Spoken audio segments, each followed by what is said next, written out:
Hop, ça y est, nous commençons. Donc, la petite discussion d'aujourd'hui, ça va être sur les concepts, puisque IEML, c'est un outil pour définir les concepts et surtout pour calculer leurs relations. Donc, vous voyez le rapport entre la question philosophique, qu'est-ce qu'un concept, et ce que nous sommes en train de faire. Alors, je ne sais pas si vous vous souvenez, la dernière fois, j'avais parlé des intelligences célestes, avec la première intelligence dans laquelle il y a tous les concepts possibles et imaginables, la deuxième intelligence, tous les dialogues possibles et imaginables, et on peut imaginer tous les raisonnements que les gens se font les uns aux autres pour se convaincre, etc. La troisième intelligence, toutes les références possibles de tous les discours que les gens échangent dans le dialogue, donc finalement tous les mondes possibles. Et la quatrième intelligence, qui est ce qui, enfin disons, toutes les représentations sensorimotrices qui correspondent aux trois intelligences supérieures. D'accord ? C'est-à-dire c'est l'intelligence incarnée dans un animal. Dans un animal. C'est-à-dire avec les émotions, avec les perceptions, avec les interactions motrices, etc. Alors, tout dépend en fait de la première intelligence, parce que si on n'a pas de concept, on ne peut pas dialoguer. Si on ne peut pas dialoguer, on ne peut pas se mettre d'accord sur une réalité, et évidemment, il n'est même pas question d'avoir une intelligence incarnée, telle que les êtres humains en ont une. Donc, la question que je vais essayer de poser maintenant, c'est qu'est-ce que c'est qu'un concept ? Alors, on a déjà vu que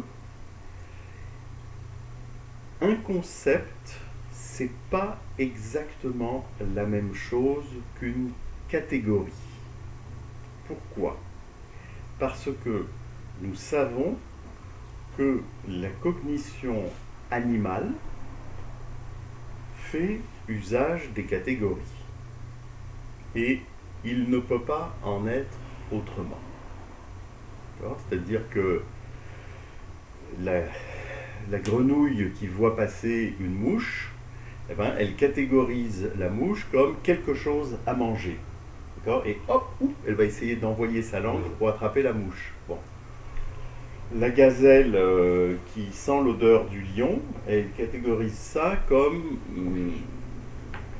un animal qui va essayer de la manger, d'accord ? Donc un prédateur, et elle va essayer de l'éviter. Donc forcément, tous les animaux, parce qu'ils ont une activité cognitive, catégorisent les choses.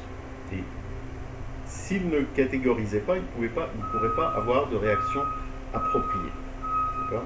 Donc on peut dire, le lion, il sent l'odeur de la gazelle, ah, une proie. La gazelle, elle sent l'odeur du lion, ah, un prédateur. D'accord ? Comme ça, on n'a aucun doute là-dessus. Alors, qu'est-ce qui distingue la catégorisation de la conceptualisation humaine ? Alors, ça, c'est la question d'abord que je vous pose. C'est-à-dire que là, il faut que vous soyez, là, vous pouvez peut-être même éteindre la lumière. Okay. C'est important de se poser la question.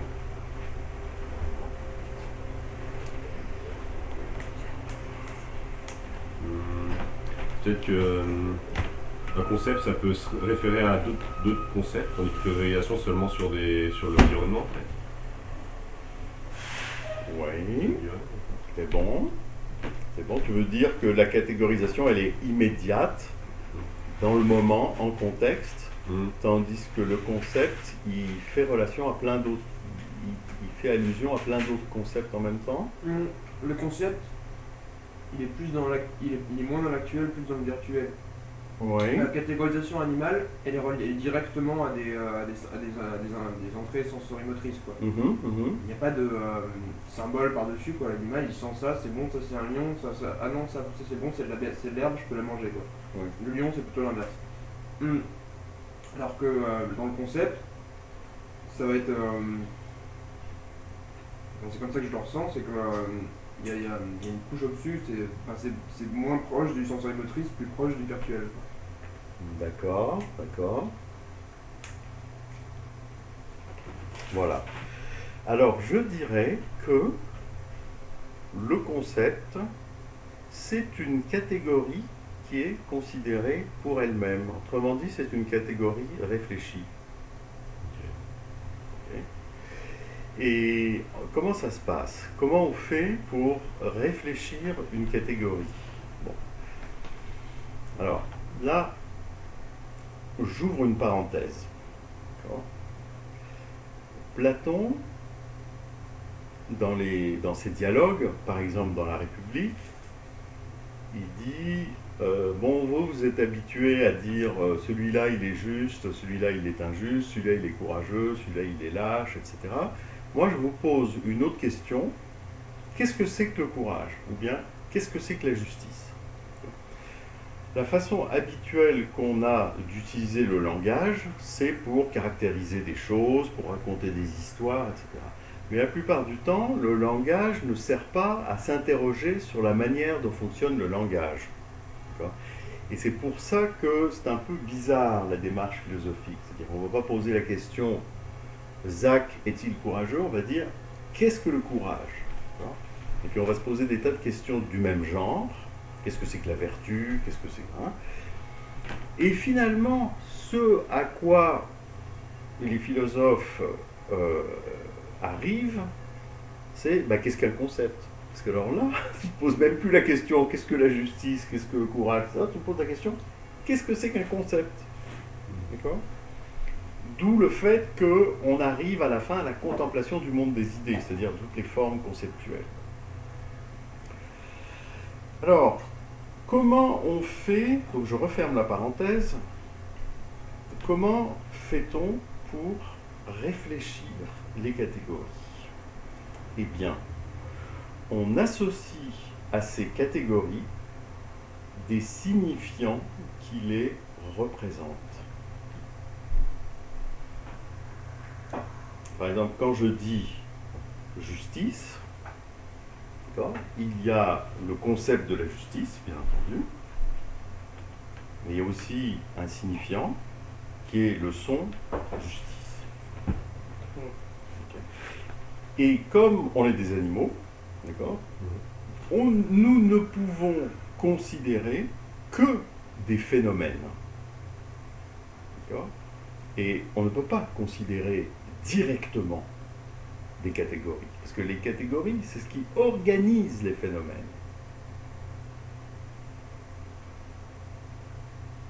Okay. Vous voyez, dans l'univers de la gazelle, il y a des choses bonnes à manger, de l'herbe, il y a le reste du troupeau de gazelles, c'est bon, on est ensemble, etc. Il y a des prédateurs éventuels. Donc en fait, son univers est organisé par des catégories. Okay. Mais c'est un univers qui est purement phénoménal. C'est-à-dire c'est des choses qu'il voit, qu'il entend, qu'il sent, qu'il touche, etc., etc. Et nous, étant des animaux, il n'y a pas moyen de faire autrement non plus. Donc tout le truc de l'humanité et de la pensée, du logos, du raisonnement, etc., c'est d'être capable de symboliser les catégories. Alors, déjà on peut se demander, mais au fait, une catégorie, qu'est-ce que c'est?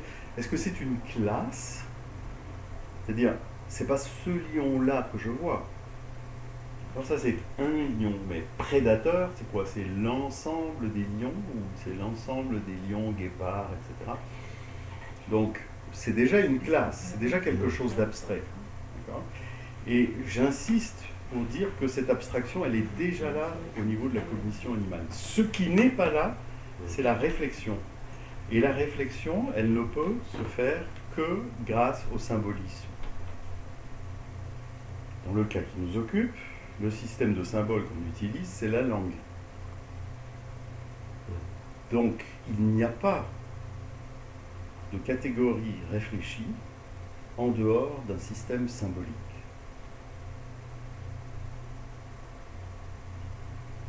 Ça, c'est le point capital. Si on n'a pas de langage, on ne peut pas se représenter à soi-même les catégories qui organisent notre expérience. Alors, vous voyez que déjà, il y a une boucle.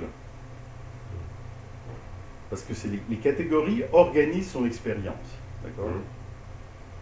Mais toi, dans ton expérience, tu te représentes les catégories qui organisent ton expérience. Et ça, c'est le début, enfin, c'est l'essence de la réflexivité humaine. Ce n'est pas quelque chose de simple. On peut dire que les catégories, elles sont toujours là, elles sont toujours organisatrices de notre expérience, et en quelque sorte, elles sont inconscientes. Et au fur et à mesure qu'on les symbolise, elles deviennent de plus en plus conscientes. Et plus on a de mots, plus on a de vocabulaire, on va commencer par le vocabulaire, pour décrire ces catégories, et plus, en quelque sorte, notre propre expérience devient de plus en plus consciente, de plus en plus analysée, analysable, synthétisable, réflexive. Alors maintenant, on a besoin du langage. Bon, alors, question, comment fonctionne le langage? Comment ça marche? Bon.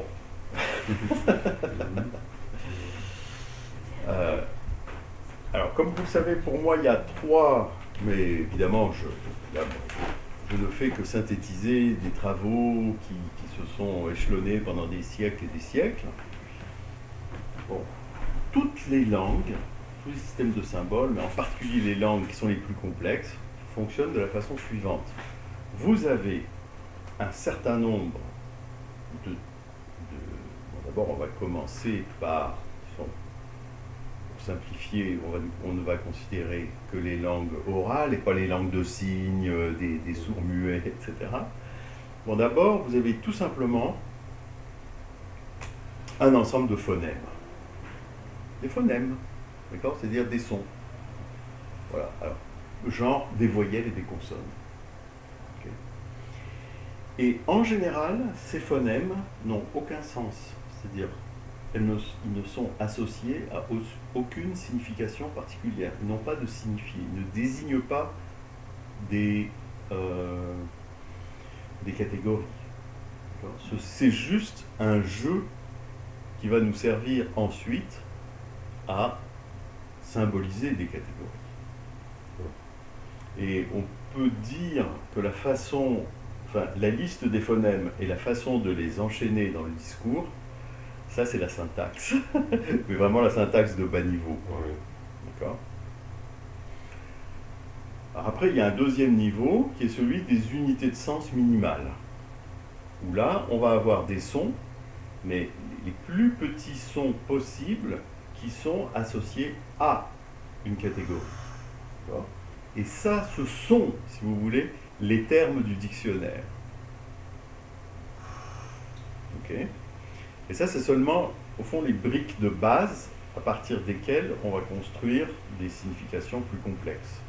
Alors, on va utiliser ces termes, et là, comme dans l'UML, on va fabriquer des mots, on va fabriquer des phrases, on va fabriquer des phrases complexes, d'accord ? Et là, ça nous donne des propositions. Alors, la grande différence entre une proposition et un terme, qu'est-ce que c'est? C'est qu'un terme, c'est quelque chose qui, oui, désigne une catégorie, mais d'une façon très très générale. D'accord ? C'est un outil élémentaire de la langue, c'est une brique de base de la langue. Mais vous pouvez très facilement distinguer entre un terme et une proposition de la manière suivante. Une proposition, elle peut être vraie ou fausse. D'accord ? Cette tasse est pleine de café. C'est vrai ou c'est faux. D'accord ? Si je dis tasse, c'est ni vrai ni faux. Vous voyez ? Donc un terme, ça n'a pas de valeur de vérité. Une proposition, ça peut avoir une valeur de vérité ou de fiction ou de ce que vous voulez. Bon, et en général, la proposition, elle est émise en contexte. Donc elle fait référence à des choses, elle est faite pour être écoutée par d'autres, les autres vont réagir, réfléchir, etc. Alors donc il y a un niveau d'organisation qui existe dans absolument toutes les langues du monde, d'accord ? C'est le niveau de la proposition. Et en général, on a des propositions qui sont plutôt verbales et des propositions qui sont plutôt nominales. D'accord ? Verbal, ça décrit une action.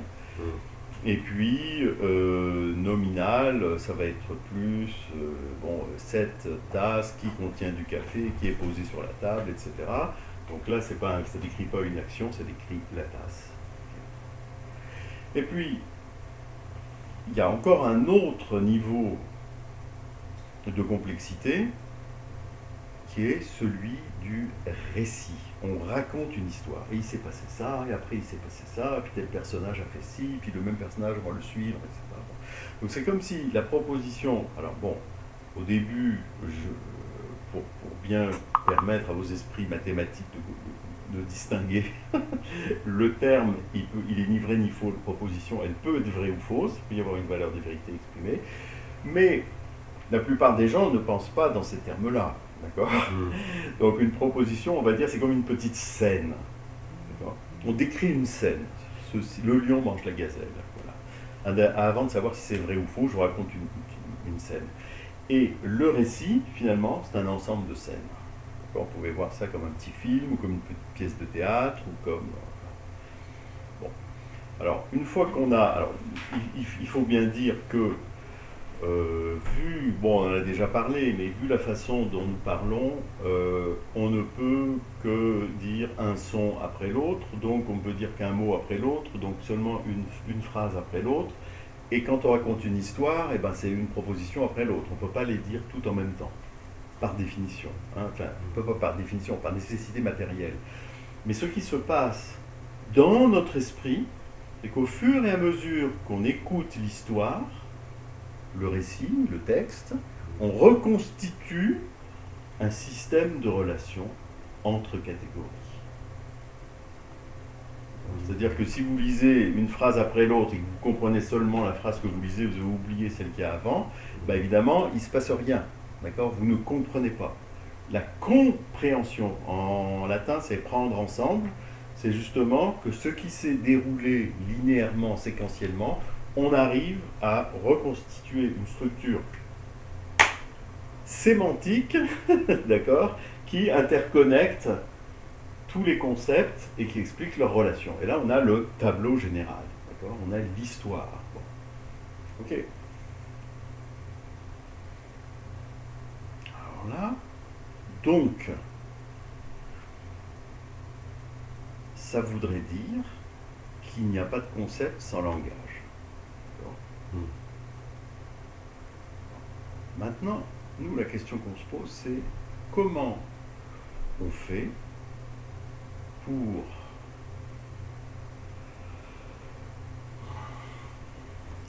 manipuler les concepts automatiquement, de telle sorte que toutes leurs relations deviennent explicites et calculables. Alors ça, est-ce qu'on le fait, nous, spontanément déjà ? Oui. D'accord ? Avec, quand on utilise des langues naturelles, le français, l'anglais, tout ce que vous voulez, évidemment, on est capable de calculer les relations entre les concepts. On sait que un lion est un mammifère, un lion c'est aussi un prédateur, qu'il y a peu de chances de trouver... En plus, on a des tas de connaissances encyclopédiques qui nous permettent de savoir qu'il n'y a pas de lion dans les rues de Montréal, que ça se trouve plutôt en Afrique, etc. etc. Vous voyez ce que je veux dire ? Mais tout ça, le problème, c'est que ces langues naturelles qui nous permettent de bien comprendre déjà les relations entre les termes, ensuite les relations entre les termes qui sont utilisés dans les propositions, ensuite toutes les propositions qui font partie du même discours, du même texte, du même récit. Ça, on le fait inconsciemment, d'accord, et d'une manière relativement floue en plus, et surtout quasiment impossible à automatiser. Alors, quand je dis impossible à automatiser, il ne faut pas exagérer non plus, c'est-à-dire que la manière dont fonctionnent aujourd'hui les systèmes de traitement des langues naturelles, par exemple, tu veux comprendre une phrase, tu es obligé de dire, cette phrase-là, quelles sont toutes les structures syntaxiques possibles qu'elle peut représenter. Parmi toutes les structures syntaxiques possibles, quelles sont celles qui ont à peu près un sens qui peut se rapporter au contexte. Après, tu vas faire des statistiques en général, tu vas regarder les co-occurrences, etc. Puis finalement, tu vas déduire, tu dis, cette phrase, c'est ça qu'elle veut dire. D'accord ? Mais nous, on ne fait pas ça quand on réfléchit. On trouve tout de suite le sens. Et donc, l'idée d'IEML, c'est d'avoir un code qui contienne en lui-même la structure de relation. Ça s'auto-calcule. Voilà.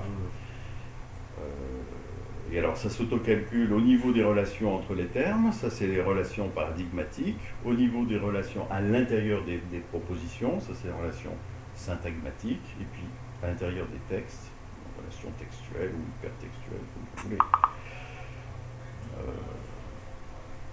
Alors, une fois qu'on a clarifié les concepts, qu'on a réussi à se donner donc un moyen de les manipuler d'une façon explicite, automatique, de calculer leurs relations, etc. Et bien à ce moment-là, oui, bien sûr, on peut faire fonctionner tous les systèmes d'inférence qu'on veut. Inférence déductive, inférence, on appelle ça inductive, c'est-à-dire à partir des exemples, ça c'est tout le côté machine learning. Mais il me semble que l'informatique pourrait sortir beaucoup plus forte si on avait un codage explicite des catégories. Alors vous voyez que quand je dis catégorie ici, c'est pas au sens juste des termes ou juste des mots. Ça peut être des catégories très complexes. Ça peut être un récit. Ça peut être une théorie. Voilà. C'est Candide qui me... Désolé, c'est Candide qui... C'est Candide qui a des problèmes. Ah, il a des problèmes. Bon. Finissez les questions. Oui, c'est ça. On verra après. Mais la manière dont les gens comprennent le récit, du coup, un récit par exemple, ça dépend vraiment de comment ils font leur relation entre comment ils construisent leur graphe de relation, comment ils comprennent. Du coup, est-ce que c'est du coup, on peut voir ça, quelqu'un comprend quelque chose différemment de quelqu'un d'autre, c'est qu'il n'a pas construit les mêmes liens de relation entre tout dans son exposé. Et du coup, est-ce qu'on pourrait dire, il y a une sorte de graphe de relation canonique ou un truc comme ça, un truc commun Comment on sait lequel est valide? Voilà. Alors, très bonne question. Alors,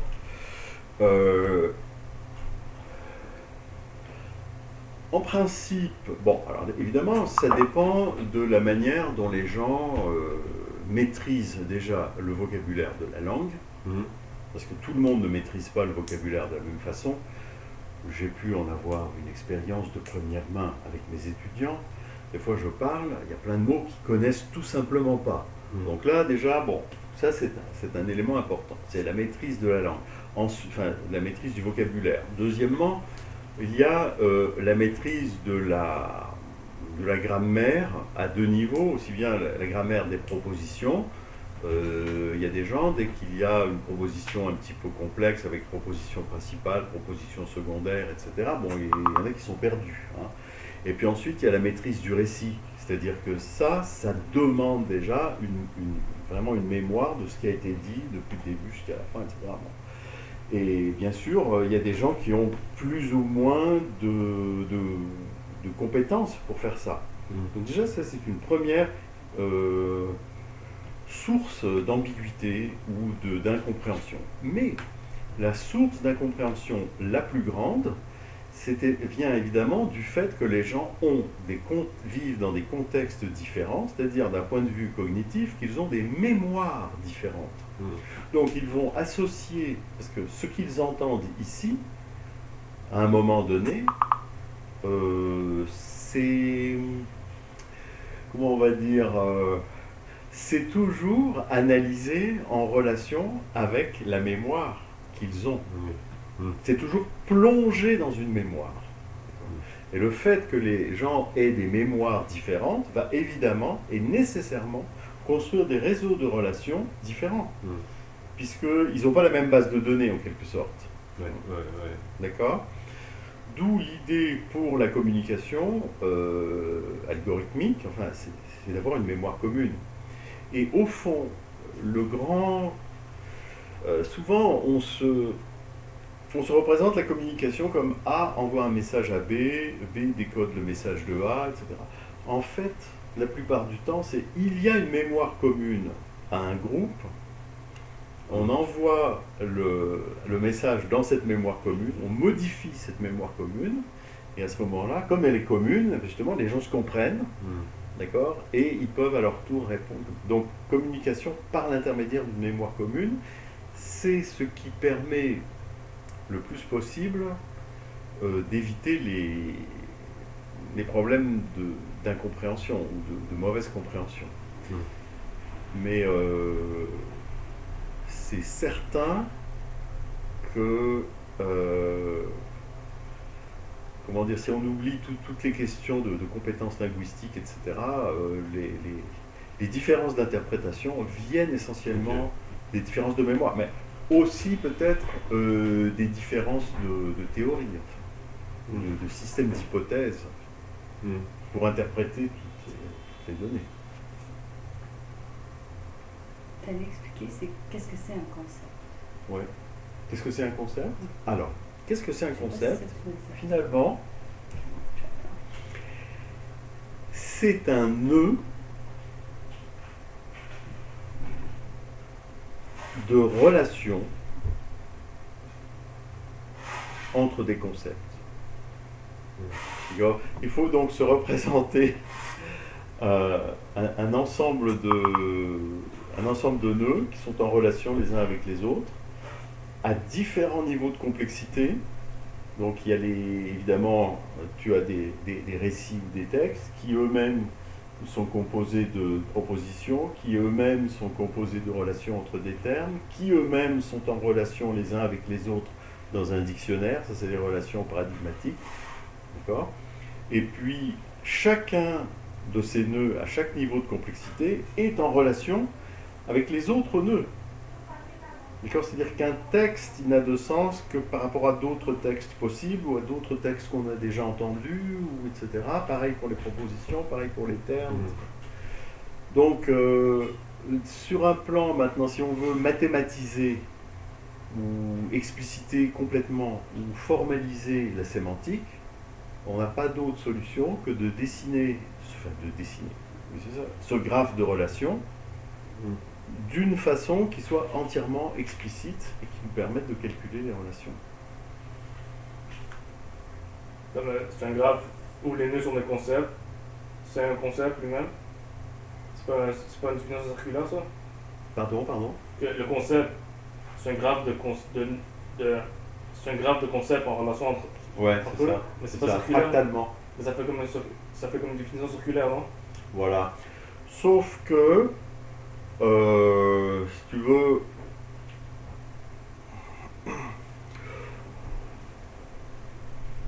on part quand même d'un ensemble de paradigmes. C'est-à-dire qu'on définit un ensemble de relations entre des termes. Bon, par exemple, on dit, OK, il y a un paradigme des... Bon, je rappelle ce que c'est un paradigme. Un paradigme, c'est un ensemble de termes qui sont substituables les uns aux autres sans changer le sens d'une proposition. D'accord ? Bon, exemple super simple, le paradigme des couleurs. rouge, noir, vert, bleu, jaune, etc.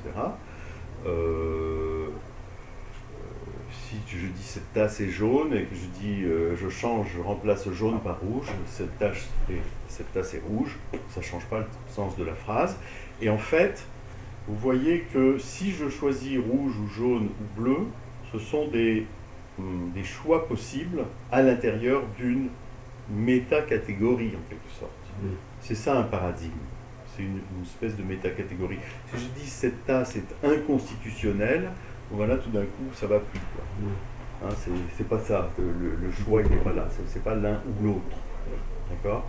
Donc, toute la base du langage, ce sont ces paradigmes dans lesquels il y a des choix possibles qui te donnent, en quelque sorte, qui te décrivent la base de l'univers dans lequel tu te trouves. C'est comme une structure. Voilà. Et oui, c'est une structure, absolument, c'est une structure. Et en général, les langues diffèrent beaucoup par l'organisation de leur paradigme. D'accord ? Bon, par exemple, le truc hyper classique, on va dire, ok, chez les Inuits, il y a le paradigme de la neige, ils ont 50 façons de décrire la neige, etc. Tandis que, par exemple, en français, bon, il n'y a pas, encore plus en arabe, il n'y a pas beaucoup de façons de décrire la neige. La neige, c'est un événement rare, etc. Bon. Donc, évidemment, la langue va être organisée différemment. D'accord ? Et toutes les langues ont une forme originale de découper la réalité en paradigmes. Et cette manière de découper la réalité est conventionnelle. Et elle ne peut pas être autrement parce qu'il n'y a pas de façon absolument naturelle de découper la réalité. Ceci dit, on constate quand même un certain nombre de régularités dans les langues.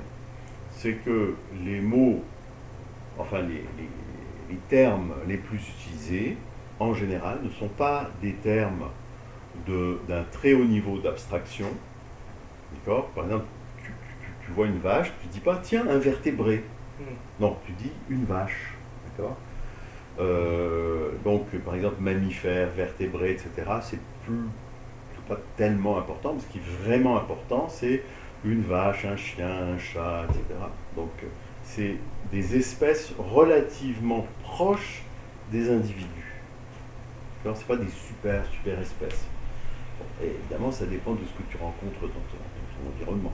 Bon, autre part, absolument toutes les langues ont des façons de décrire les relations de parenté. Père, mère, enfant, cousin, oncle, tante, etc. C'est absolument dans toutes les langues. Les parties du corps, ce qu'il y a dans le ciel et ce qu'il y a sur la terre, ce qu'on mange, etc. Bon, dire, ça, ce sont des types d'organisation absolument universelles. Quoi. Mais c'est toujours conventionnel. Alors, ce qu'il y a de génial, donc, pour en revenir à ta question, pourquoi c'est pas circulaire ? Parce que quand tu descends au plus bas niveau, à un moment donné, l'ensemble des termes organisés au paradigme, c'est une convention. Ouais. D'accord ? On s'arrête quelque part. Alors, ce qu'il y a de génial, c'est que, moyennant certaines contorsions intellectuelles, toutes les langues se traduisent les unes dans les autres. Alors, on arrive toujours à traduire du chinois au français ou du français au chinois. C'est pas exactement pareil. En gros, on traduit.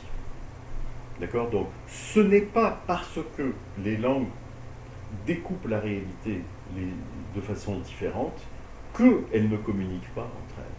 Alors ça, c'est encore quelque chose de très spécial, de très bizarre par rapport au langage. C'est-à-dire, oui, il y a des langues qui organisent le monde de façon différente, mais il y a une communication entre toutes ces langues. Et d'ailleurs, de fait, je veux dire, dans l'histoire, on voit bien que les gens sont capables de traduire des textes, de faire de l'interprétation, voilà, c'est ça. Évidemment, c'est jamais parfait, là, mais c'est quand même toujours possible. On peut toujours se comprendre.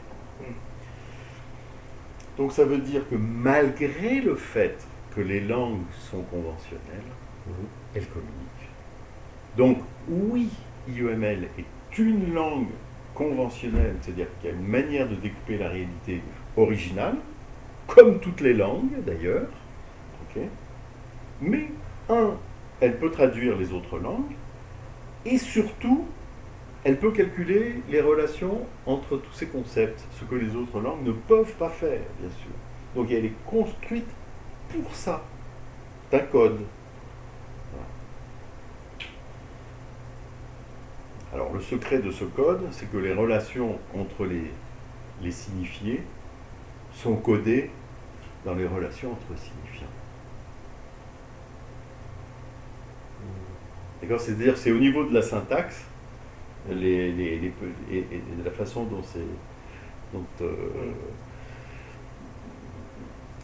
dont les lettres de l'alphabet en quelque sorte sont connectées les unes aux autres, hein, plus un certain nombre de règles, de choses conventionnelles comme ça, ben, à partir de là, en tout cas c'est un ensemble de choses finies, on peut calculer les relations. Ce qu'on ne peut pas faire, en français ou en anglais. Par exemple, les couleurs en IEML, elles sont toutes construites de la même façon. On sait, je veux dire, syntaxiquement, que ceci est une couleur. Parce que si tu regardes jaune, rouge, marron, violet, au niveau du signifiant, il n'y a aucune relation. Tu vois, tu ne peux pas le déduire automatiquement. Donc c'est ce parallélisme signifiant-signifié, en fait, qui nous permet de calculer les choses automatiquement, puisque tout ce qu'on peut faire automatiquement, c'est manipuler des symboles qui n'ont pas de sens au départ. Mais comme nous, on a établi une relation entre les deux, eh ben, on peut. Et ça n'a jamais été fait avant, parce qu'on n'a jamais eu la possibilité de calculer avant ça. Ce qu'on pouvait calculer jusqu'il y a quelques dizaines d'années, c'est des nombres. Hein. Et pour construire une langue ou un code sémantique, c'est épouvantable comme travail. Ouais, c'est pour ça que les gens ne l'ont pas fait.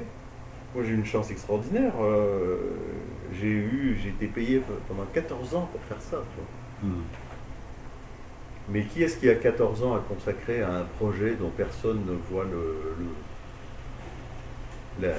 comment dire, l'utilité immédiate, où il n'y a rien d'équivalent, il n'y a rien qui ressemble, etc. Bon, personne qui va investir, voilà.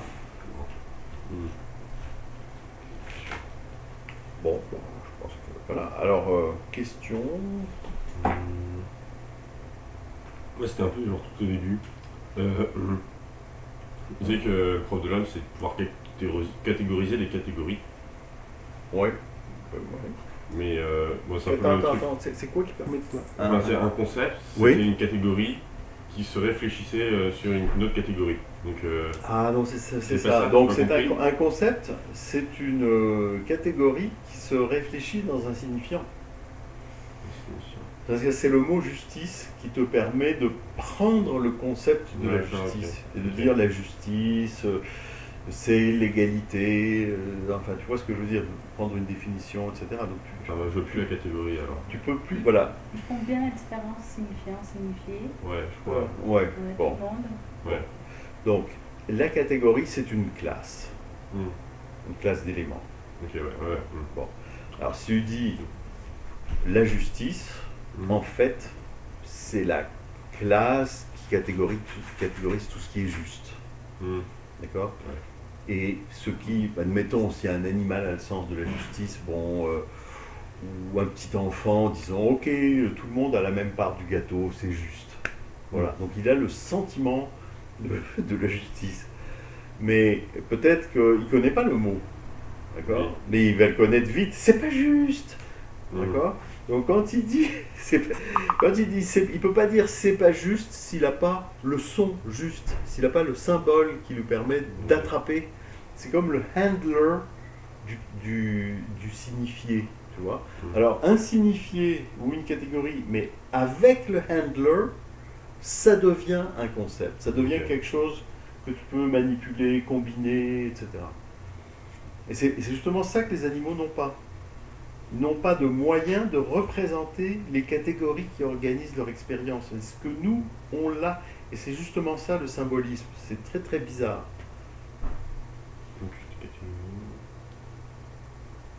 Et le concept du coup le concept de la justice, c'est quoi? C'est le signifiant, la justice, qui représente la catégorie de ce qui est juste. Voilà. Mais ça utilise deux fois un symbole du coup là. Enfin, le titre de la catégorie de ce qui est catégorisé et on va dire le concept. Voilà. Mais enfin c'est ça du coup, c'est des catégories sur d'autres catégories qui s'enchaînent. Non, non. C'est que bon. Malheureusement, je ne connais pas le chinois. D'accord. Bon, mais on va dire que en chinois, la justice, ça se dit ping-pong. Ok, ouais. D'accord. Mmh. Alors, oh, il faut que je fasse rire un petit peu. Donc, Bien choisi.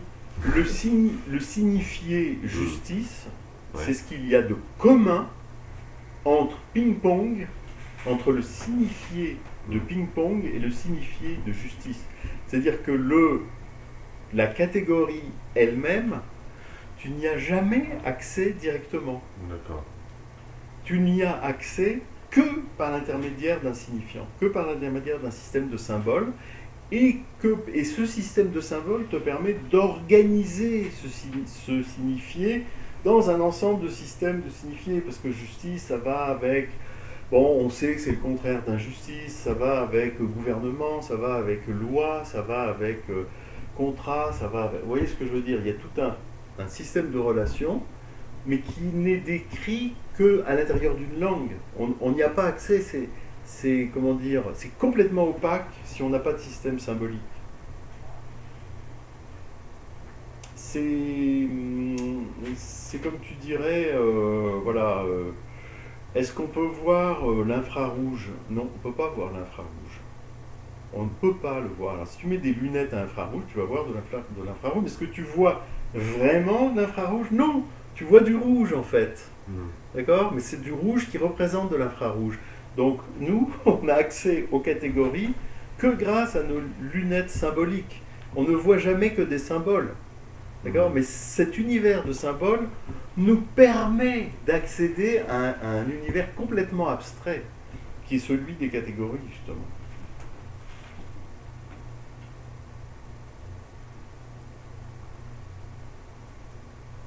Ok.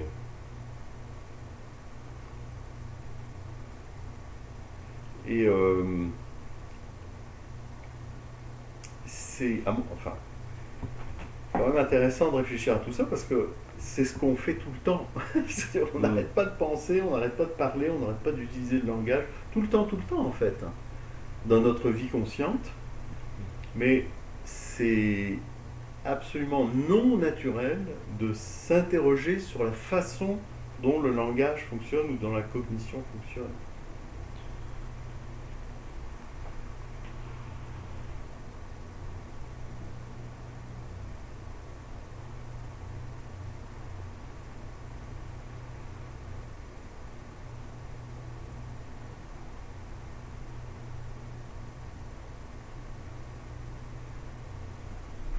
Bon, on peut s'arrêter là peut-être. Enfin, sauf si vous avez d'autres questions, hein, ou si vous pouvez dire qu'est-ce que vous pensez, ou si quelque chose qui ne va pas, ou un malaise quelconque. Vas-y, un petit malaise. Ça va, De Malaisie. Non, moi il faut juste que je laisse ça décanter déjà. Et, Ouais. Pareil. Et voilà. Ok, bon, bah voilà, on va s'arrêter là. Nous allons éteindre. Ça tournait bien, ouais.